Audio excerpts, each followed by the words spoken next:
ছি, আমার তো ভাবতেই লজ্জা লাগতেছে আমি তুমি একটা রিকশা চালকের সাথে প্রেম করছি এতদিন। এতে লজ্জার কি আছে? আমি কি চুরি করতেছি? আচ্ছা শোনো, আমার অফিসে একটা ম্যানেজারের পোস্ট খালি আছে, তুমি ইচ্ছা করলে সেখানে জয়েন করতে পারো। স্যার হ্যাঁ, এখানে আমার কার্ড, আমার ঠিকানা আছে। তুমি কালকে সকালেই আমার অফিসে চলে এসো। আরে নাজিম না? মিম হ্যাঁ কেমন আছো? আলহামদুলিল্লাহ ভালো, তুমি কেমন আছো? আলহামদুলিল্লাহ। উমা তোমার এত পরিবর্তন কিভাবে? এই দাঁড়াও দাঁড়াও দাঁড়া কত? স্যার 50 টাকা। মস্করা করেছে আমার লগে, এখান থেকে এখানে আসলাম 50 টাকা ভাড়া। কি কল স্যার? আমি আপনার সাথে মস্করা করতে দেবো কিছু নেই স্যার। আমি আপনার কাছ থেকে ভাড়া 1 টাকা বেশি চাই। এই আমরা কি রিক্সায় উঠি না? আমাকে কি রিক্সা ভাড়া শিখাবি নাকি? স্যার আমি তো স্যার প্রতিদিন প্যাসেঞ্জারটা নিই, আমি তো স্যার আসল ভাড়াটা জানি স্যার। আর স্যার আপনাকে কাছ থেকে 2 টাকা বেশি নিয়ে কি স্যার আমি বড় লোক হমু? বড় লোক হবি কেমনে? এভাবে যদি বেহালাল ভাবে টাকা পয়সা রুজি করস তাহলে কি তুই বড় লোক হইতে পারবি? এই লো 30 টাকা ভাড়া ধর। স্যার আমার ভাড়া 50 টাকা স্যার, আপনি 30 টাকা দিচ্ছেন কিছু? এই নে আরো 10 টাকা দিলাম, আর বেশি কথা কবে একটা থাপ্পড় দিম জানোস? হ্যালো যত অত্যাচার সবাই রিক্সা লাগে সাথে, যত মুস্তানি যা দেওয়ানো সবাই রিক্সা লাগে সাথে দেখাবে, আর কারোর সঙ্গে পারবে না।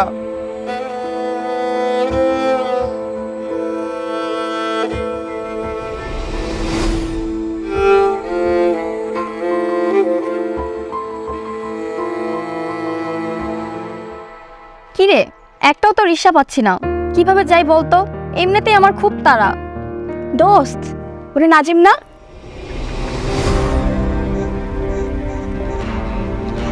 দেখ দেখ দেখ, কি রে আসলেই তো, চল তো দেখি চল।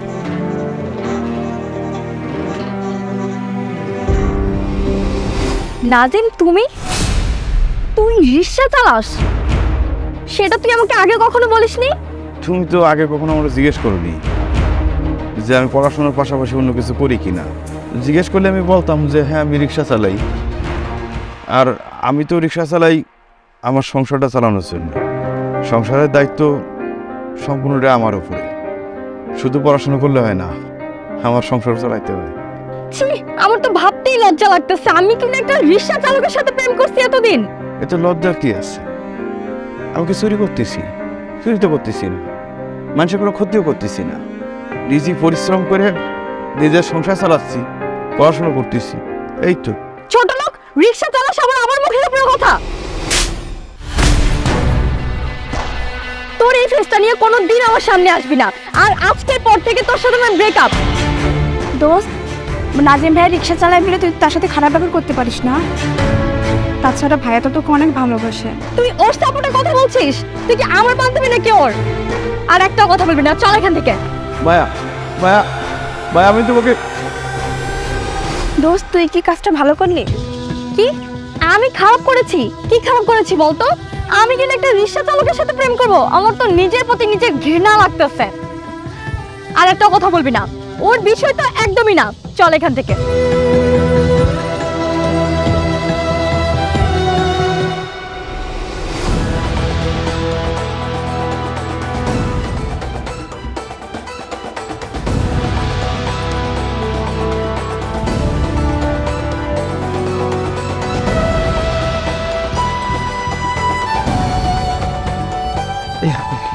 বাবা দেখো, ওই গুন্ডাগুলো আমাকে ধাও করেছে। ওই গুন্ডাগুলো আমাকে বাঁচাও, বাঁচাও বাবা। আচ্ছা প্লিজ ডোন্ট ওয়ারি, আমি দেখছি। বড় ভাই, কি হয়েছে আমার একটু বলেন। ওই শালা পুশালা, তুই সামান্য কলিস কেটে বলে আমাদের রাস্তা আটকাই তো। ভাই এটা তো ভাই অরিজিনাল পিস্তল, তাই না? এই অরিজিনাল পিস্তল একদম গুলি করে তুমি। ভাই ওই আপনি আমার গুলি করেন ভাই, আমার পাতে মাথা পর্যন্ত একদম গুলি করে তামা করে ফেলেন, কিন্তু তার ওই তো বড় ভাই আছে। তাও ভাই গুলি করবি, তুই গুলি করবি, গুলি করবি। ওই আমাকে চিনেন আমরা কারা? এই তোর কি ভাই, তোর কি শুনবে? একদম পাই গুলি করবো। ঠিক আছে মুখে দাও। আমাদের গাছটা ভালো করতে ভাই, যা যা যা, দিলাম পাই, কিন্তু দিলাম পাই, যা যা যা।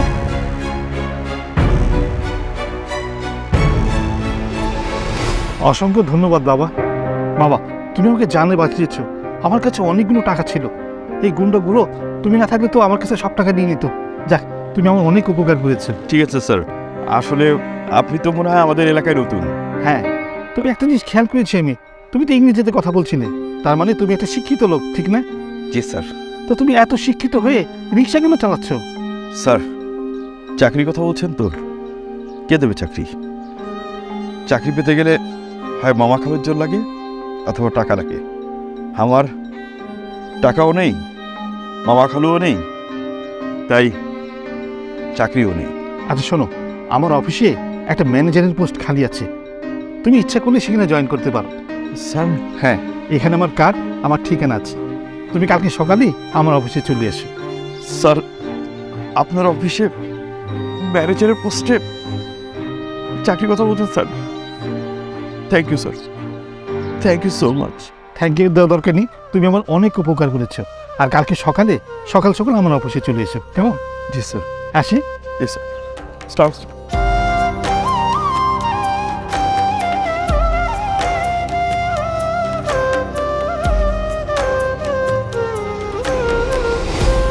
তো সাকিব, আমরা বিয়ে করছি কবে? বিয়ে করছি মানে? আমরা বিয়ে করব না? বিয়ে করবো তোমাকে? তো আমাকে বিয়ে করবে না কাকে বিয়ে করবে? তুমি তো আমাকে ভালোবাসো। ভালোবাসি মানে? কিসের ভালোবাসা? তুমি আমাকে ভালোবাসো না? তার মানে এতদিন আমাদের মাঝে কি ছিল? টাইম পাস ছিল। Time pass? তার মানে এতদিন যাবত তুমি আমাকে ইউজ করছো? হ্যাঁ, ইউজ করছি। শুধু তোমাকে কি, কত মেরে ইউজ করি আমি। তোর থেকে তো ভালো নাজিমে ছিল, ও আমাকে কত ভালোবাসতো। তো যা নাজিমের কাছে যা, তোর মতো মেরে ইউজ করা যায়, কখনো নিজের ঘরের বউ বানানো যায় না। তুই ওরে ছাইরে আমার কাছে আসছস, আবার আমারে ছাইরে যে অন্য কারোর কাছে যাবি না, এটা কোনো গ্যারান্টি আছে? আসছে আমার বিয়ে করতে।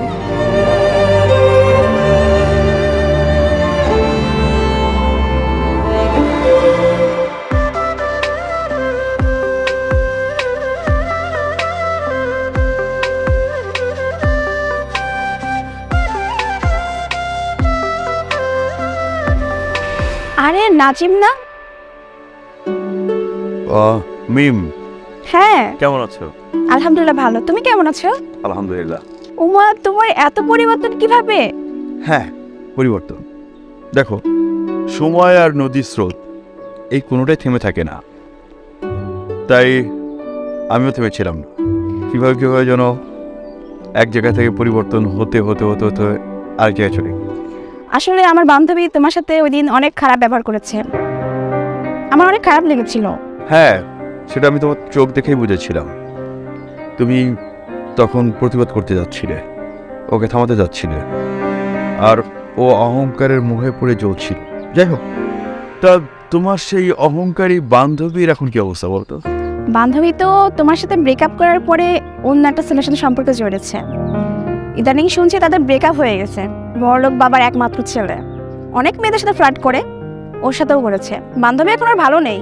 দেখো, যারা এরকম অহংকারী তারা কোনোভাবেই ভালো থাকতে পারে না, কারণ অহংকারীকে আল্লাহ তাআলা নিজেই পছন্দ করে না, তো অন্য মানুষরা কীভাবে পছন্দ করবে? আচ্ছা যাক, ওসব পুরাতন কথা আমি আর মনে করতে চাই না। যাই হোক, কোথায় যাচ্ছিলে? আমি তো ঘুরতে বের হয়েছিলাম, কিন্তু তুমি? আমিও আসলে ঘুরতে ঘুরতে এদিকে আসলাম। অনেকদিন এদিকটা আসা হয় না, তাই ভাবলাম যে আজকে একটু ফ্রি আসছি, যা একটু ঘুরে আসি পুরাতন জায়গায়। ও যাবে নাকি? হ্যাঁ, চলো। চলো।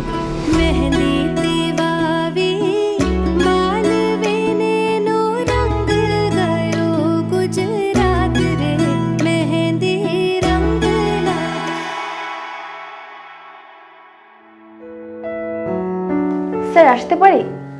জি আসুন। Sit down please.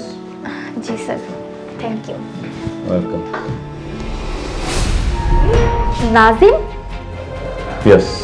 তুমি এখানে? বসো।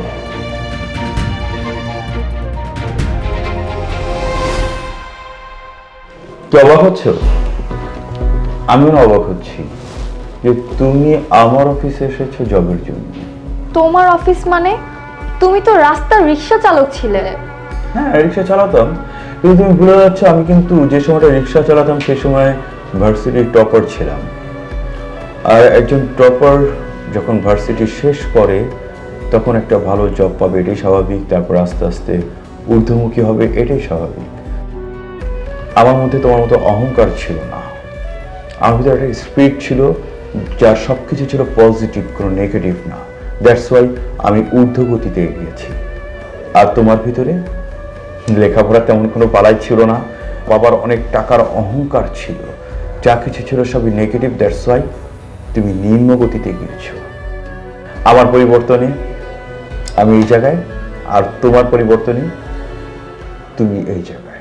আসলে নাজিম, আমি বুঝতে পারিনি। দেখ, আচ্ছা ভালো কথা, মধ্যে শুনলাম যে তোমার নাকি একটা রিলেশন হয়েছিল।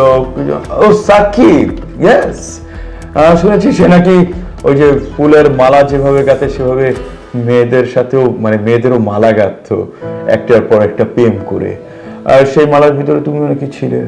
So sad. তারপরে মালাটা ফেলে দিল। যাই হোক, তুমি সামনের মাসের 10 তারিখে একটু সময় দিও,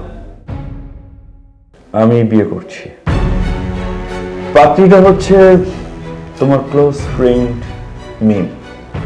মিম মানে? তুমি আমার সাথে মজা করছো তাই না? ও, তাহলে আমি আমার ইনভাইটটা ক্যান্সেল করছি, ওর পক্ষ থেকে ইনভাইটটা পেয়ে যাবে।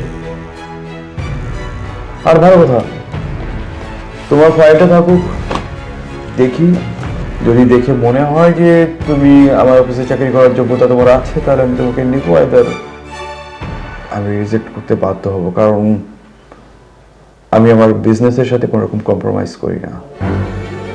আর সরি মায়া, আসলে আমার একটা ইম্পর্টেন্ট ক্লায়েন্ট আসবে এখন, আমি তার সাথে মিটিং করবো, সো একটু বের হতে হবে। সরি, আমি তোমাকে পরে ফোন করে জানাবো।